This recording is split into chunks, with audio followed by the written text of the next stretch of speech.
గోవించడానికి ఏం లేవమ్మా. ఎప్పటి వరకు పనులు చేసుకుంటూ ఉంటే క్యారెక్టర్ ఇప్పుడు హీరోని చాట్ చేసే మూడో వెళ్తుంది. చాట్ చేసే పనులు ఉంటుంది. సీన్ ఏంటంటే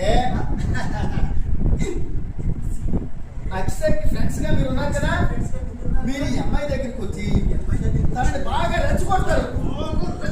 ప్రేమించిన వాడిని పెళ్లి చేసుకోవాలి, లేదంటే చావాలి కానీ ఇంట్లో పనులు చేస్తావా? మీకు నోటికి వచ్చిన చిట్లన్నీ వాడేయండి. ఈ అమ్మాయికి బాగా కాలిపోవాలి. నువ్వు ఆ మంటని జనం మీద చూపించాలి. సీన్ చాలా బాగుంది సార్. నేనేం చేయాలి సార్? ఈ సీన్ నీకు అంత ఇంపార్టెన్స్ ఉంటుందమ్మా. మెయిన్ వీళ్ళిద్దరే సీన్ అంతా. జస్ట్ నువ్వు వచ్చి కాఫీ ఇచ్చి వెళ్ళిపోతావు అంతే. మిగతా సీన్ అంతా వీళ్ళిద్దరే పండిస్తారు. ఓకే, ఆరుగురిని చెప్పించండి, మీ ఆరుగురు. ఓకే.